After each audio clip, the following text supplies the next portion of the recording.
రాజకీయాలలో కేంద్ర మంత్రి బండి సంజయ్ రూటే వేరు.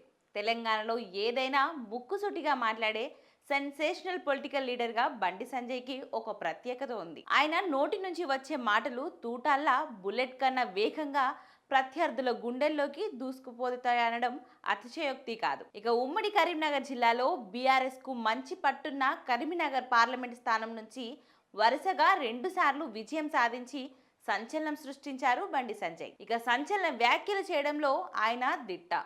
ఏ విషయమైనా సరే కుండ బద్దలు కొట్టుతారు. తన మనసులో దాచుకోకుండా అసలు విషయాన్ని చెప్తుంటారు. అందువల్లే ఆయనను బీజేపీలో ఫైర్ బ్రాండ్ లీడర్ అని పిలుస్తుంటారు.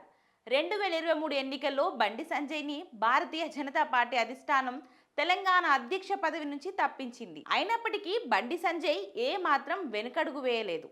శాసనసభ ఎన్నికల్లో ఓడిపోయినప్పటికీ పార్లమెంట్ ఎన్నికల్లో మాత్రం విజయం సాధించి పార్లమెంట్లో అడుగుపెట్టి కేంద్ర మంత్రి అయ్యాడు. ఇక వివాదాస్పద వ్యాఖ్యలు చేయడంలో, సంచలన విషయాలను వెల్లడించడంలో బండి సంజయ్ ముందు వరుసలో ఉంటారు. తాజాగా ఓ సమావేశంలో మాట్లాడిన ఆయన సంచలన వ్యాఖ్యలు చేశారు. రాష్ట్రీయ స్వయం సేవక్ సంఘ్లో తాను పనిచేసిన సమయంలో తనకు ఎదురైన కష్టాల గురించి, తనకెదురైన అనుభవాలు, ఇబ్బందులను పంచుకున్నారు. ఒకానొక సమయంలో, ఒకానొక సందర్భంలో తనకు ప్రాణాపాయం ఎదురైనప్పుడు ఆంధ్రప్రదేశ్ మాజీ ముఖ్యమంత్రి వైఎస్ జగన్ తనను కాపాడారని గుర్తు చేసుకున్నారు. వైఎస్ జగన్ తనకు రక్షణగా నిలిచారని పేర్కొన్నారు. అయితే ఏ విషయంలో అనేది మాత్రం బండి సంజయ్ వెల్లడించలేదు. దానికి సంబంధించిన వీడియో ఇప్పుడు సామాజిక మాధ్యమాలలో సంచలనంగా మారింది. ఇక అంతేకాదు, వైసీపీ అభిమానులకు కూడా ఆయుధంలా మారింది.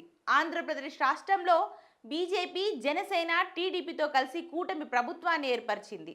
అయితే బీజేపీలో ఉన్న బండి సంజయ్ జగన్ తన ప్రాణాలు కాపాడాడని చెప్పడం విశేషం. సంజయ్ చేసిన వ్యాఖ్యలు ప్రస్తుతం తెలుగు రాష్ట్రాలలో సంచలనంగా మారాయి.